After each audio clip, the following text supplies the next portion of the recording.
Welcome back to Books and Beer. We are at Green Bus for our last time for a little while. And we'll be back. Yeah, eventually. But we've got really good beer today. It's called the ALS Kveik Pale Ale.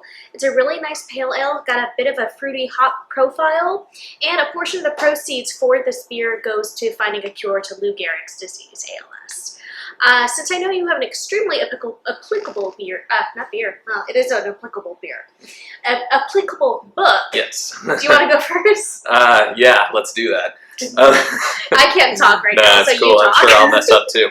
So what I have here is Luckiest Man, The Life and Death of Lou Gehrig by Jonathan Eig. And it is about Lou Gehrig, who is the kind of the unofficial namesake of ALS. It's kind of more colloquially known as Lou Gehrig's disease. And for those of you who don't know, Lou Gehrig was a Major League Baseball player in the 20s and 30s for the New York Yankees. He actually spent most of his career on the same team as Babe Ruth. Yeah. And he did not let that overshadow him, though, because he actually had two career MVPs, one in 1927, one in 1936. He led the league in batting average in 1934, and he actually held the record for most consecutive games played for 56 years. Until 95? 95, yes, Yeah. until it was broken by Cal Ripken Jr. He played in 2,130 consecutive games in his career. Jeez Louise. And, but, you know, there's just so much that you can find out here. A few interesting things. For one thing, when he was first diagnosed, very few people took it seriously. Oh. Like in the public, at least. Like there was, in fact, this one reporter, I believe it was for the Associated Press, who just was so dismissive of it that he publicly stated that the White Sox pitcher Monty Stratton deserved more sympathy because he had gotten his leg blown off during a hunting accident. Which, I mean, you know, he does deserve sympathy, but I mean, come on, man. The comparison is not great. Comparison's not great. But yeah, and I also learned that after his retirement and until his death in 1941, he served as a parole officer. And he was actually very, very happy about that. Like when he got the job, reporters were going to him and he said it was the happiest he had been in a very long time. I learned that, you know, like when he was a kid, he was picked on a lot for being poor, being shy, being the son of immigrants, and also for being fat. Like they picked on him a lot for that. But, you know, the way he describes his childhood sounds like eerily similar to The Sandlot. Like he talks about getting up at 6 in the morning and going out to play baseball before it got too hot, then bumming around, going swimming, eating cookies all day long, coming home and getting chastised for waywardness. Waywardness. It was really cool. And you know, another fact about him, he was his parents' second child. Their first kid was his sister, who died as an infant.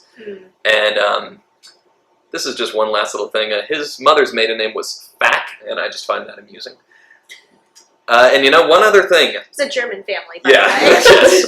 I actually learned something interesting about baseball itself. So, in the early 20th century, the pitchers would spit on and scuff the balls to make them break more sharply. And so usually by the end of the games, they were like really soggy and lopsided. Ew. Baseball's a gross sport. Ew. Oh, it's nasty. Yeah. Oh, wow. But it's a really cool little piece of history right here. Nice. Well, I got a tribute to Lou Gehrig as well. It comes in the form of Strong Voices, 15 American Speeches Worth Knowing. This is a juvenile nonfiction book. Mm-hmm. I chose it because it has Lou Gehrig's Luckiest Man speech in it. Mm-hmm. And it's about a 2-minute long speech. I clocked it this morning. Nice. And it basically, its formal name is Lou Gehrig's Farewell to Baseball. Right. The final games he's playing is a doubleheader one day against the Washington Senators. Mm-hmm. So the Senators won the first game, and it's Lou Gehrig Day because everyone knows he's retiring. Yeah. And so Babe Ruth makes a speech. Mayor LaGuardia makes a speech. He gets all sorts of tributes, essentially. Yeah. And finally, he comes out to the field to make his own speech, and he basically goes on for about 2 minutes saying how lucky he was to know some of these great people in baseball, how lucky he was to have had supportive parents, to have had a wife who was his pillar of strength. He'd only been married a couple of years at this point, and then maybe 4 or 5 by the time he had passed. Yeah. So it was a fairly young marriage. But he spent this time being exceptionally thankful despite his current situation. In fact, he actually says, I might have been given a bad break, but I have got an awful lot to live for. Yeah, I remember. It sounds like going on to be a parole officer. Yeah. He was happy about it. Yeah. I'm glad he didn't just sit and feel sorry for himself. Yeah. He, by all accounts, it sounds like he was a very uplifting person. Yeah. So that is not the only speech in this book. It goes back over, although I think the first person is Patrick Henry, and the last person is Hillary Clinton. Okay. It was published last year, so it's relatively more inclusive than a lot of the speeches worth knowing books that I've read in the past. Things I really, really love about it. It gives a historical context for each speech. So it talks about what's going on in history. It is talking about a personal history of the speaker. Right. One of the things from a historical perspective I really love, it talks about discrepancies in oral speeches that were transcribed later. Okay. And like one of the most blatant things it talks about was with Sojourner Truth. She gave a famous speech at a women's convention. And one reporter, like 12 years after the facts, transcribed it in like this horrible Southern dialect, inserted vulgarities. Right. Truly astonishingly horrible. Right. Whereas 1 month after the fact, a reporter who was Sojourner Truth's friend by this account wrote it verbatim word for word. And it's weird that this other reporter wrote in a Southern dialect because she was born in New York. I believe they said her original language was Dutch. So a Southern dialect makes no sense outside of systemic racism. Yeah. So a lot of interesting facts in this book. I will get off my history soapbox. Okay, now I see what gets you going. Yeah, I know. I have heard it said that like the translation can sometimes be like what makes or breaks how something is received. Yep. Absolutely true. Speaking of translation, Yeah. the next thing I have on the docket today is a manga called Cross Game by Mitsuru Adachi. It is a baseball manga from the mid-2000s. Now, I don't think I've said this yet. I am not the biggest sports person. I don't know if you can tell that from the everything about me. But thanks for that, John Mulaney. But I have always found sports very fascinating. I'll watch a 30 for 30. I really love sports movies. I mentioned The Sandlot earlier. That's one of my favorite movies of all time. Yep. And I get kind of the same feeling reading Cross Game. Now, admittedly, I'm not too far into it. I've only finished this first volume as of now. Admittedly, it's a big one. Like that. It's a big one, but like they're split up into like 5 or 6. Oh, okay. So now something I liked about this is that manga and anime are typically known for being very over the top, and like even a lot of sports manga dip their toes into that pool of extra. You know, like they're playing baseball and it's like, oh, it's time to whip out my secret technique. Get ready for the super ultra funkadelic shadow dribble master of the puppets slam dunk with a peppermint twist. Why peppermint?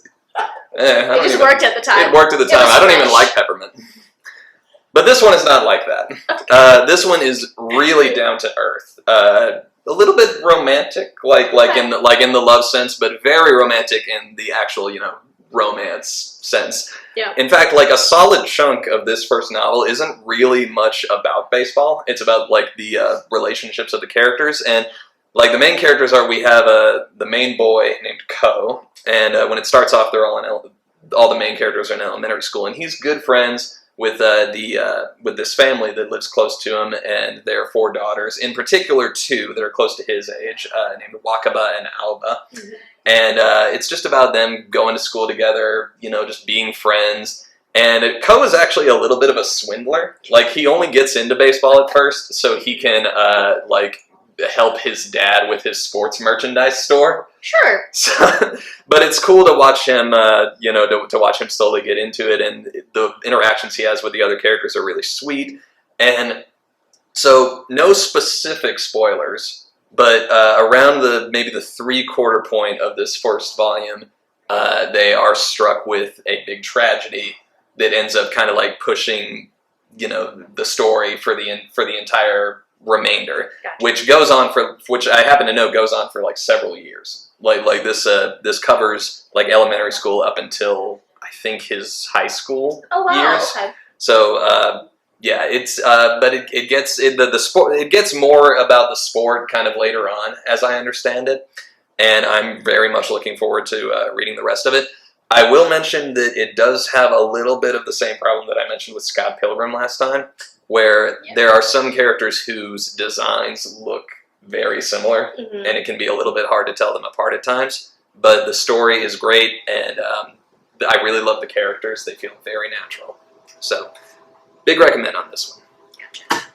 I think we were really like tracking the same page when we were picking out our books, because we have baseball books, we both have mangas, we both have mysteries. I'm going to do my mystery before my manga, because it's my beer book, my baseball book. This is my beer book. Okay. With a lovely, very blank cover. Okay. We have Pale Ale. I picked The Pale Horse by Agatha Christie. Okay. So Agatha Christie, we have no shortage of her books in our library system. If you can't find The Pale Horse, go look at some of her other 150,000 books. Yeah. The Pale Horse, this is the worst way I can think to describe it. A man finds a list of names, and he goes shopping at a local business. Okay. Like, it's the makings of, and like, in theory, it's like the makings of a Christmas movie on the Hallmark Channel. Just to say it like that. The reality is, a priest was murdered, a list of names was found in his shoe. Okay. The list of names eventually got into the hands of Mark Easterbrook, who is the main character and narrator of this story. And he's looking at these names, he's like, I recognize some of these names. And what ends up happening is he ends up encountering some of the people on the list and some others who die with some relatively soon after he meets them. And so did the people on this list. And he's like, what is happening here? And this is crazy. Eventually, his cousin invites him to like this village party out in the countryside. And he comes across this inn he had heard about in whispers called The Pale Horse. Okay. That's not scary. The Pale Horse is the small business I was talking about. It's run by 3 modern witches. Okay. Who... They're not the ones from Hocus Pocus, are they? No! Wouldn't that be amazing? That would be so rad. Oh, I can't wait till Halloween. It's gonna be a good one. But the 3 witches basically sell people on this idea that they can kill people at a distance. So the majority of this book is him trying to figure out how they are doing this. Okay. I'm only gonna talk about like one detail that could potentially ruin the plot line, but the way they get to it is absurd, so not really.